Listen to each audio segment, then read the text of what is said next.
Tugas video patofisiologi. Kelompok 8 reguler 1. Proses imunitas. Anggota Deas Prisa Wulandari, Nabila Nur Habibah, Jenny Marcahya, Mutia Narlandari, Nabila Anastasia, dan Wulan Ramadhani.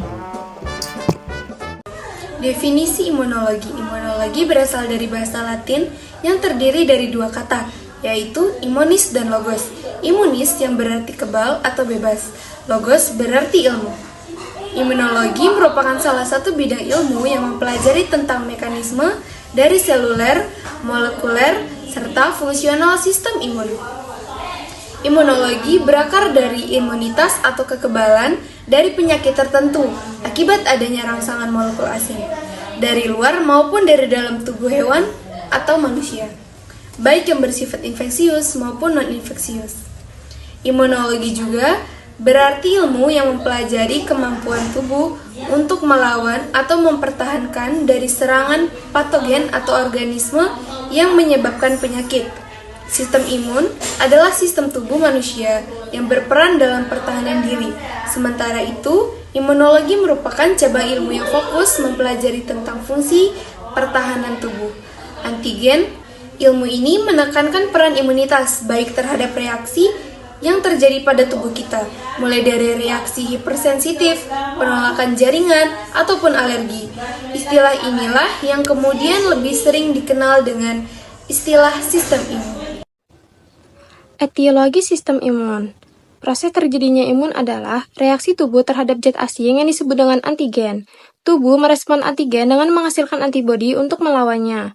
Penyebab terjadinya imun dibagi menjadi dua. Yang pertama ada paparan antigen. Tubuh merespon antigen dengan menghasilkan antibodi. Antigen ini bisa berupa bakteri, virus, atau bahan kimia tertentu. Dan yang kedua ada memori imun. Tubuh menyimpan informasi tentang kuman dan cara melawannya setelah bersentuhan pada kuman untuk pertama kalinya. Faktor yang mempengaruhi sistem pertahanan tubuh. Kekebalan tubuh penting dijaga agar tubuh tetap sehat. Sistem pertahanan tubuh yang kuat menjadi salah satu faktor yang berperan mencegah seseorang terpapar virus. Faktor yang mempengaruhi pertama ada genetik atau keturunan. Seseorang yang memiliki riwayat penyakit menurun seperti diabetes mellitus akan beresiko terkena penyakit tersebut dalam hidupnya. Yang kedua ada fisiologis. Fungsi organ yang terganggu akan mempengaruhi kerja organ lain, seperti berat badan yang berlebihan akan menyebabkan sirkulasi darah kurang lancar, sehingga dapat menyebabkan kerentanan terhadap penyakit. Yang ketiga ada stres. Stres dapat mempengaruhi sistem kekebalan tubuh karena melepaskan hormon seperti neurodokrin, glukokortikoid, dan ketekolamin. Stres kronis dapat menimbulkan jumlah sel darah putih dan berdampak buruk pada produksi antibodi. Yang keempat ada usia.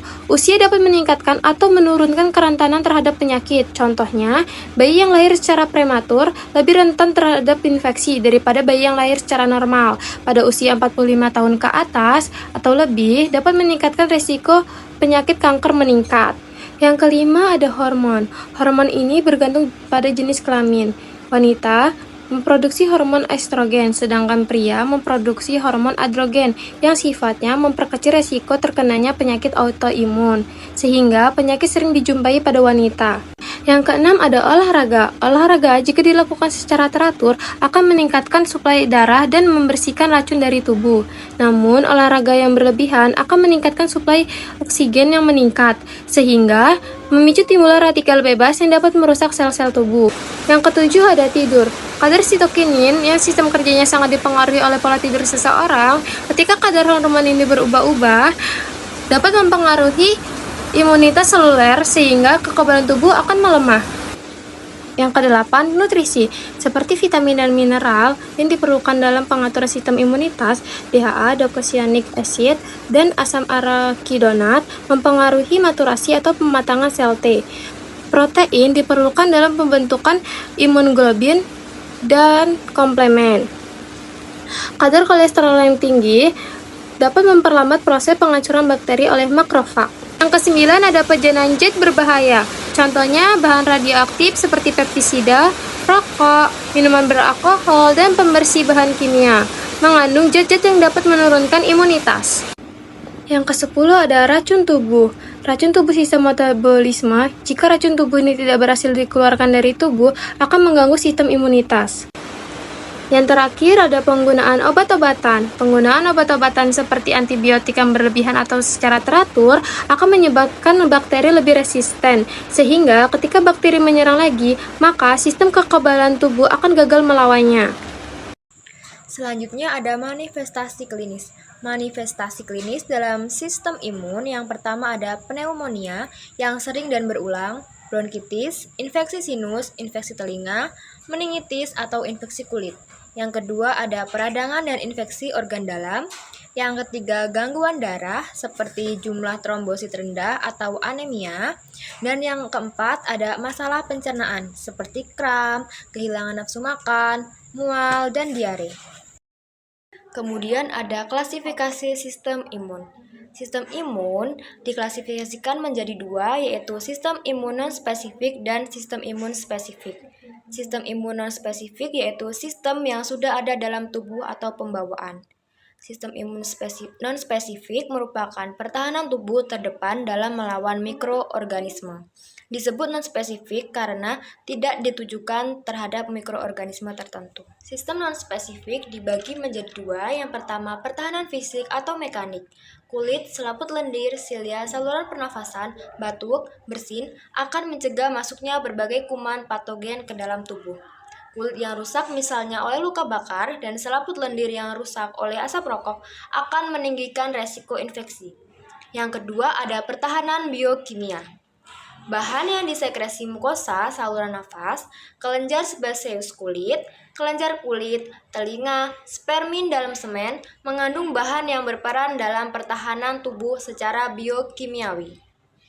Asam, HCl dalam cairan lambung, lisozim dalam keringat, ludah, air mata, dan air susu dapat melindungi tubuh terhadap berbagai kuman gram positif dengan menghancurkan dinding selnya. Yang kedua, sistem imun spesifik atau adaptasi. Sistem imun spesifik atau adaptasi mempunyai kemampuan untuk mengenal benda asing. Benda asing yang pertama kali muncul dikenal oleh sistem imun spesifik sehingga terjadi sensitiasi sel-sel imun tersebut.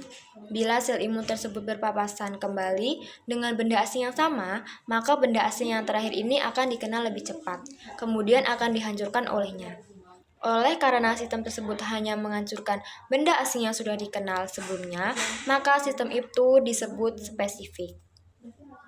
Sistem imun spesifik dapat bekerja sendiri untuk menghancurkan benda asing yang berbahaya, tetapi umumnya terjalin kerjasama yang baik antara antibodi, komplement, fagosit, dan antara sel T makrofag. Sistem imun spesifik dibagi menjadi dua. Yang pertama ada sistem imun spesifik humoral. Yang berperan dalam sistem imun humoral adalah limfosit B atau sel B. Sel B tersebut berasal dari sel-sel multipoten. Bila sel B dirangsang oleh benda asing, maka sel tersebut akan berproliferasi dan berkembang menjadi sel plasma yang dapat membentuk zat anti atau antibodi. Fungsi utama antibodi ini adalah untuk pertahanan terhadap infeksi virus, bakteri, dan dapat menetralkan toksinnya. Yang kedua ada sistem imun spesifik seluler. Yang berperan dalam sistem imun spesifik seluler adalah limfosit T atau sel T. Sel T terdiri atas beberapa sel subset yang mempunyai fungsi berlainan. Fungsi utama sel imun spesifik adalah untuk pertahanan terhadap bakteri yang hidup intraseluler, virus, jamur, parasit, dan keganasan. Selanjutnya ada patofisiologi sistem imun. Yang pertama ada aktivitas sel B. Aktivitas sel B adalah proses di mana sel B yang merupakan salah satu jenis sel imun dalam sistem kekebalan tubuh diaktifkan untuk melawan infeksi dan penyakit. Sel B berperan penting dalam respon imun hormonal yang melibatkan produksi dan sekresi antibodi untuk melawan patogen. Proses aktivasi sel B dimulai ketika sel B mendeteksi adanya patogen atau antigen dari patogen yang masuk ke dalam tubuh. Sel B memiliki reseptor permukaan yang dapat mengenali dan berkaitan dengan antigen yang spesifik. Ketika reseptor sel B berkaitan dengan antigen yang cocok, sel B mengalami aktivasi dan pembelahan sel B menjadi beberapa klon. Yang kedua ada pembentukan dan seleksi klonal. Setiap klon memiliki kemampuan untuk menghasilkan antibodi dengan kekhususan yang sama terhadap antigen yang diperkenalkan oleh sel B induk. Selama proses seleksi klonal, klon-klon ini akan mengalami pengujian untuk menentukan keaktifan antibodi yang dihasilkan. Klon-klon yang menghasilkan antibodi yang berkualitas dan efektif akan dipilih dan diperbanyak lebih lanjut, sementara klon-klon yang efektif akan dimatikan. Pembentukan dan seleksi klonal ini memainkan peran penting dalam respon kekebalan tubuh terhadap infeksi dan penyakit. Dengan memproduksi antibodi yang tepat secara spesifik, sistem kekebalan tubuh dapat melawan agen patogen dengan lebih efektif, membantu melindungi tubuh dari penyakit dan mempercepat proses pemulihan. Lalu yang ketiga ada diferensiasi sel B. Menjadi sel plasma pada tahap selanjutnya, sel B yang terpilih akan berdiferensiasi menjadi sel plasma atau sel memori. Sel plasma bertanggung jawab untuk menghasilkan dan melepaskan antibodi ke dalam sirkulasi tubuh untuk melawan antigen yang ada. Sel plasma yang sudah diferensiasi memiliki kehidupan yang terbatas dan biasanya hanya hidup selama beberapa hari hingga beberapa minggu. Sel plasma akan mengeluarkan antibodi yang diproduksinya ke dalam darah atau jaringan untuk melawan infeksi. Antibodi ini akan berkaitan dengan antigen pada patogen. Beberapa melumpuhkan atau menghilangkan patogen tersebut. Sementara itu, sel memori berperan dalam menyimpan informasi tentang antigen yang dihadapi dan akan memberikan perlindungan kekebalan tubuh yang lebih cepat dan lebih kuat jika antigen tersebut datang lagi di masa depan. Diferensiasi sel B menjadi sel plasma merupakan tahap penting dalam respon imun hormonal. Sel plasma memainkan peran kunci dalam produksi dan seleksi antibodi yang melawan patogen. Melalui diferensiasi ini, sistem kekebalan tubuh dapat menghasilkan respon imun yang efektif dan melindungi tubuh dari infeksi dan penyakit. Komplikasi yang bisa terjadi akibat proses imunitas. Yang pertama ada demam ringan. Demam ringan ini biasa terjadi setelah vaksinasi atau saat tubuh melawan infeksi. Ini merupakan respon alami dari sistem imun yang sedang bekerja. Demam ini akan hilang dalam beberapa hari tanpa perlu pengobatan khusus. Yang kedua, ada pembengkakan dan nyeri di area suntikan. Setelah mendapatkan vaksin atau suntikan obat, beberapa orang akan mengalami kemerahan, bengkak, atau nyeri. Ini adalah reaksi normal tubuh terhadap zat yang masuk. Jika terasa nyeri, kalian bisa mengkompresnya dengan kompres dingin. Yang ketiga ada penyakit autoimun. Sistem imun dapat menyerang sel dan jaringan tubuh sendiri. Ini menyebabkan penyakit autoimun. Contohnya lupus, rheumatoid arthritis, dan diabetes tipe 1. Penyakit ini dapat menimbulkan gejala seperti nyeri sendi, kelelahan, peradangan yang berkepanjangan. Yang keempat ada reaksi hipersensitivitas atau alergi. Alergi terjadi ketika sistem imun bereaksi berlebihan terhadap zat yang sebenarnya tidak berbahaya, seperti sabuk sari, makanan, bulu hewan. Reaksi ini tergolong ringan seperti bersin, ruam, hingga berat seperti anafilaksis yang memerlukan penanganan medis segera. Maka dari itu kita harus mengenali pemicu alerginya serta menghindarinya. Yang terakhir ada imunodefisiensi. Imunodefisiensi adalah kondisi ketika sistem imun tidak bekerja dengan baik, membuat tubuh lebih rentan terhadap infeksi. Ini disebabkan oleh faktor genetik, imunodefisiensi primer, atau akibat penyakit lain seperti HIV atau AIDS. Dan efek samping kemoterapi atau imunodefisiensi sekunder. Penderita kondisi ini perlu mendapatkan perawatan khusus untuk menjaga daya tahan tubuhnya. Selanjutnya adalah pemeriksaan penunjang sistem imun, yaitu pemeriksaan diagnosis dan laboratorium.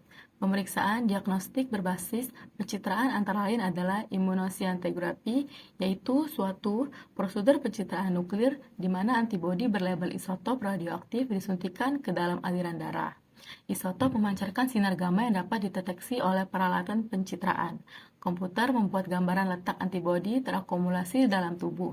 Kegunaan utama dari teknik ini adalah untuk mengidentifikasi neoplasma serta lokasi dan konfirmasi area infeksi seperti pada osteomielitis. Pemeriksaan diagnosis dan laboratorium untuk menilai aktivitas sistem kekebalan atau adanya difungsi sistem imun. Pemeriksaannya meliputi leukosit dan limfosit, imun humoral, imun seluler, fungsi sel fagostik, aktivitas komplement, reaksi hipersensitivitas. Kemudian ada penata laksanaan sistem imun.